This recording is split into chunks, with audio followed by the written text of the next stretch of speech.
Le 7 octobre, ça a été une horreur parce que j'ai découvert, et je pense que je ne suis pas la seule, que dans le Hotef-Aza, énormément de ces kibbutzim ont été fondés par des anciens de Hachem Artsaï qui sont français, qui viennent de Nice, de Marseille, de Paris, qui avaient 10 ans, 15 ans quand ils sont arrivés. Donc maintenant, ils ont été tués, ils en avaient 80 ou 70, mais ils sont français. Donc rien qu'après le 7 octobre, j'ai ouvert plus de 250 dossiers de familles franco-israéliennes. J'ai 150 familles endeuillées franco-israéliennes depuis le 7 octobre. C'est énorme. Vous la connaissez sûrement, elle s'appelle Oriela Blia, elle est directrice de la branche francophone de One Family et présidente de l'antenne de One Family en France, nouvellement ouverte. On est ravis de l'accueillir parce que c'est vrai qu'après le 7 octobre, on a voulu faire un point sur toutes ces familles endeuillées qui trouvent une autre famille au sein de One Family. Bonjour Oriela Blia. Bonjour Cathy, bonjour à tous. Alors, One Family, c'est plus de 14 000 familles environ, oui. Qui sont soutenues par votre association. Absolument. Soutenues, portées, aidées, et qui nous appellent leur famille. On reçoit régulièrement des messages après des retraites ou des groupes que nous organisons qui nous disent on a vraiment avec vous notre seconde famille qui nous comprend et qui nous entend. Qu'est-ce qui a changé depuis le 7 octobre ? La quantité, la masse de travail. Et il a fallu beaucoup improviser sur le terrain pour pouvoir répondre à toutes les demandes. Parce que, OK, on est là depuis 25 ans et on avait l'habitude des familles de blessés, des familles endeuillées, mais ce n'était pas par une masse aussi énorme qui nous est tombée dessus depuis le 7 octobre. Et combien de familles se sont rajoutées à la liste ? Pratiquement 4000 en une journée, quoi. Enfin, ouais, en une journée. Donc, c'est beaucoup. C'est beaucoup. Et on fait énormément de choses. Parce que, par exemple, on s'est trouvé face à un nombre de 87 orphelins des deux parents, brutalement. Et ça, il faut savoir gérer. Et le Bitoire Leumi ne fait pas toujours... Le Bitoire Leumi, c'est compliqué. C'est très compliqué. Bitoire Leumi, au Misra d'Abitachon, c'est très compliqué parce qu'ils soutiennent effectivement, par exemple, les parents de quelqu'un qui est mort assassiné par un attentat ou qui est tombé à la guerre. Ils vont soutenir le conjoint et encore marié. Quand vous dites soutenir, c'est financièrement. Financièrement et proposer des traitements psychologiques et de temps en temps un voyage, un Shabbat ou une retraite quelconque. De temps en temps, je dis bien une fois par an et encore. Ils soutiennent l'épouse ou l'époux, donc des gens officiellement mariés, et du fait du 7 octobre où il y avait énormément de couples non mariés, ont dû ouvrir, par l'expérience, aux conjointes et aux enfants de ces personnes qui ont été tuées.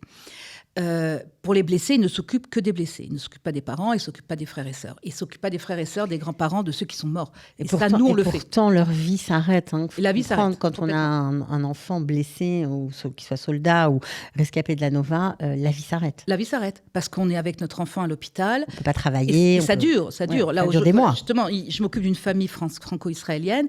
Il a été extrêmement grièvement blessé le 7 octobre. Il a subi déjà 4 ou 5 opérations très, très importantes. Il en a eu une encore hier. Ça veut dire que les parents préopératoires, opératoires, post-opératoires vont s'arrêter de travailler. Donc, et tous les jours, il faut aller le voir. Et donc, il faut aller le voir, il faut le soutenir, il faut s'occuper des enfants qui sont derrière, pendant que la femme elle est à l'hôpital avec son mari, qui elle aussi s'arrête de travailler. On ne s'imagine même pas les impacts que ça a sur les familles. Donc, nous, on a décidé de s'occuper d'eux aussi, ce que ne fait pas le Bitoire Leumi et le Misra d'Abitachon. Alors, s'occuper d'eux, ça veut dire quoi ? Ça veut dire une aide financière ? Ça veut dire un soutien psychologique ? Ça veut dire des soutiens psychologiques, ça veut dire des groupes de parole pour se retrouver entre personnes qui vivent la même douleur, la même intensité de douleur. Ça veut dire des retraites, ce qu'on appelle des retraites en anglais et en hébreu, qui sont en fait des séminaires, on dirait en français, qui permettent justement d'apprendre à avoir des outils pour surmonter la douleur épouvantable ou d'un enfant blessé ou d'un enfant mort, c'est pas du tout les mêmes douleurs bien sûr, et les cicatrices qui ont du mal et qui continuent à suinter et qui ne se ferment pas. Ça peut s'apprendre réellement ? Quand vous parlez d'outils, vous parlez de quoi exactement ?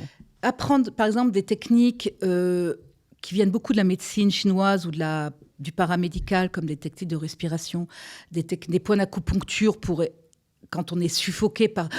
qu'on ne peut plus respirer parce que c'est trop.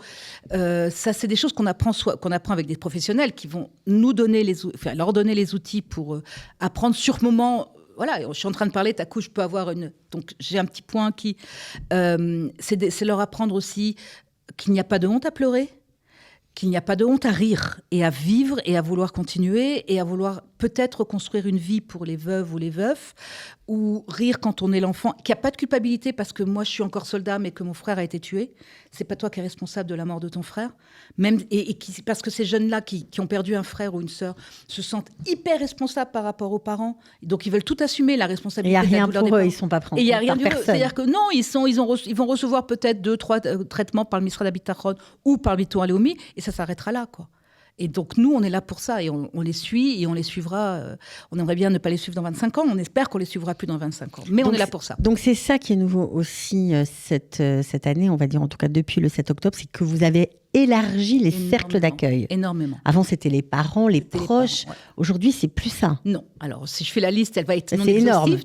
C'est énorme. C'est une liste, je risque d'en oublier. Il ne faudra pas m'en vouloir. Mais nous nous occupons, à One Family particulièrement, des parents, des frères, des sœurs, des conjoints, des conjointes, des veuves et des veufs. OK. On s'occupe des grands-parents parce qu'on ne pense pas qu'eux, ils ont perdu, 1, leur petit-enfant, 2, ils voient leur enfant souffrir innommablement et pour eux, c'est ingérable. Donc, on s'occupe des grands-parents. On s'occupe des beaux-parents parce que quand un homme a été tué, que ce soit civil ou militaire, la veuve, elle reste avec les enfants. Les parents de la veuve, ils ne savent pas comment gérer leur fille ou leur fils quand ce sont des femmes qui sont tombées. Donc, on a monter des structures pour les beaux-parents. On a montré des structures pour les oncles et tantes de ceux qui ont adopté les orphelins de 2 parents. Parce que les orphelins de 2 parents, quand il y a les grands-parents derrière, ils sont en général très âgés. C'est pas évident de prendre des tout petits. Des adultes, encore, ça se gère.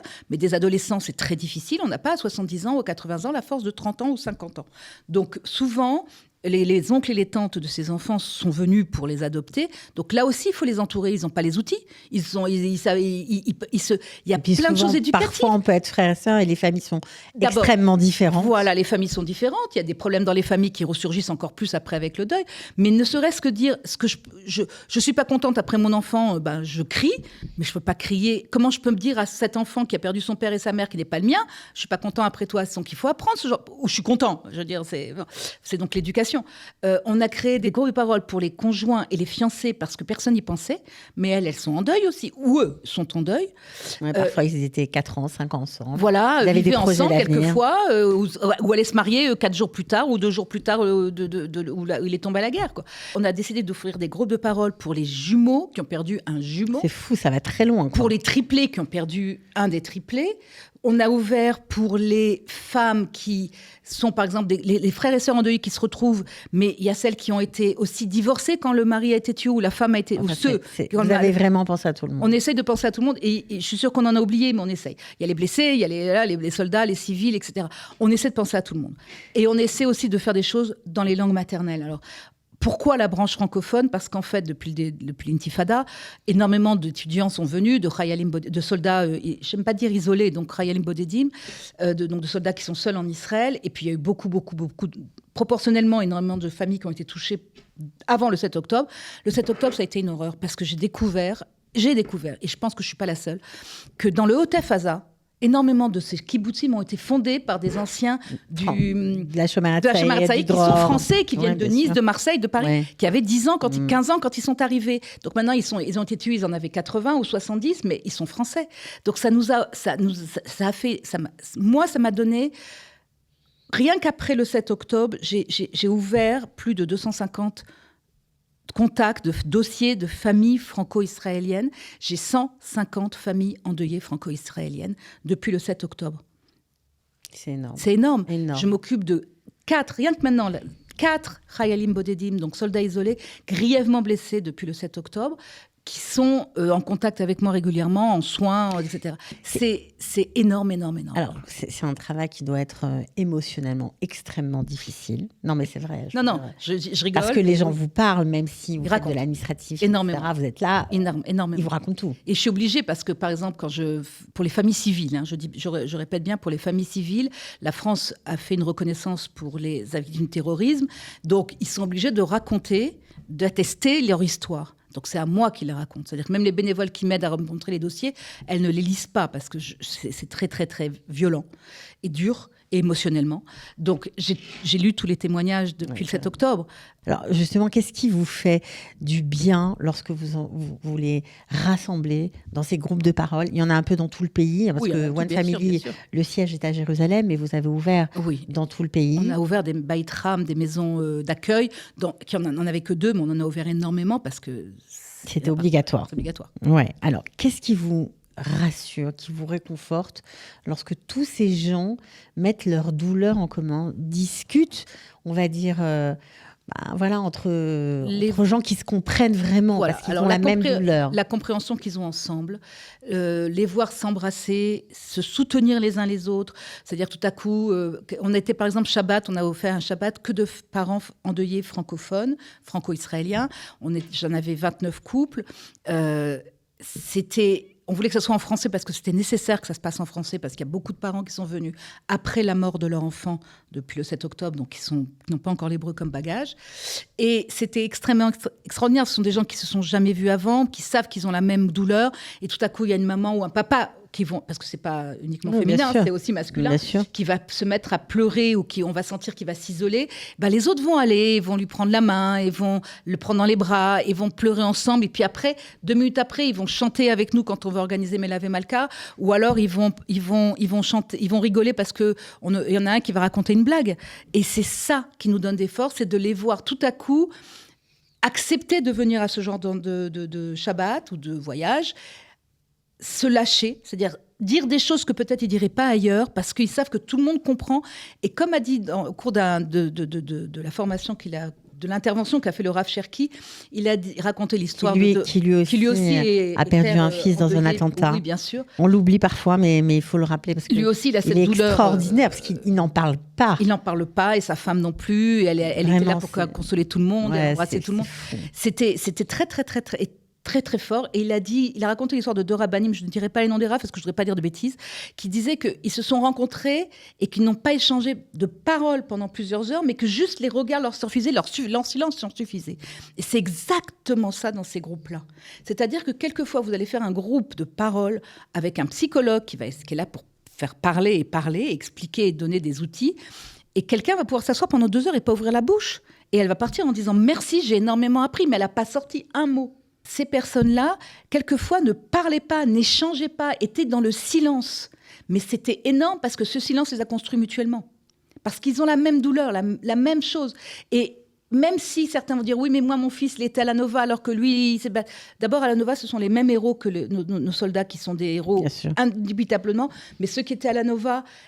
Ils étaient partis s'amuser, mais ils ont sauvé tellement de vies. Ils ont sauvé le peuple, ils ont sauvé le pays en étant à la Nova. Alors, ce sont tous des giborim, mais tous des héros. Il n'y a pas un mot là-dessus. Il n'y a pas de oui, mais ça n'existe pas. Enfin, on n'accepte pas ça, nous, dans notre groupe. Mais il faut voir comment sans se raconter ce qu'ils ont su de leur enfant après, l'échange du regard, d'être côte à côte, juste à se tenir la main de 2 femmes qui ne se connaissaient pas 2 heures avant, c'est ça, on se dit on a réussi. Parce que ces gens-là sont partis, m'ont écrit après dans le WhatsApp privé et du groupe. Tous ont dit merci pour One Family, merci pour ce Shabbat. On était tellement bien parce qu'on s'est senti libre de dire ce qu'on avait envie de dire au moment où on veut le dire. C'est extraordinaire que ça existe quand même. Oui. Tout ça grâce à une petite fille. Grâce à une petite fille de 12 ans, absolument. Une petite anecdote sur Shabbat que j'ai trouvée extrêmement forte, c'est qu'il y a eu 2 Shabbat Khatan pendant le Kiddush à l'hôtel. Et qu'à un moment donné, on sait tous, comme il y avait Rosh Chodesh qui venait, celui qui était avec nous pour faire les offices, qui s'appelle Daniel, et il a commencé à chanter les chants de Shabbat, et Minishinir Nasada, enfin bon, des chansons sur Purim. Et puis... beaucoup de papas se sont levés, se sont mis à danser, donc d'abord dans le coin qui était réservé à One Family. Et après, ils sont sortis, ils ont commencé à aller voir les mariés et les faire danser.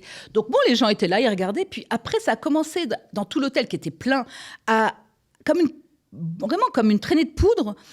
Ce sont des papas endeuillés, des papas qui ont perdu leur enfant. Ils danseront jamais pour le mariage de leur enfant ou pour... Et là, les gens, on voyait tout à coup les visages qui se transformaient, et ils sont tous venus, ils ont applaudi, ils ont chanté. Ça a été un moment d'une émotion extraordinaire. J'en ai les larmes aux yeux. Ah ben voilà, j'ai des frissons.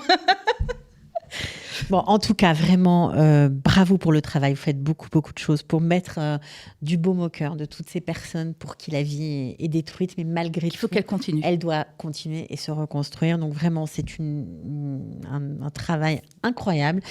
Juste un petit mot, vous avez aussi fêté l'anniversaire d'Alice Pérez. Oui. 90 ans. 90 Alors Alice ans. Pérez aussi, C'est une histoire terrifiante. D'ailleurs, on la voit, c'est la petite dame, la deuxième sur l'image là. c'est fou parce qu'elle a perdu 2 enfants. Elle a perdu 2 enfants et une petite fille. Alors, elle a perdu à la Nova son fils aîné qui était venu avec sa propre fille, donc et son fils et sa petite fille à la Nova, et son deuxième fils qui était pour des raisons professionnelles en Australie, de douleur d'avoir perdu son frère, a fait une crise cardiaque et il a dû être rapatrié 6 mois plus tard. Le corps a été rapatrié 6 mois plus tard, où on a dû vraiment travailler très dur là-dessus.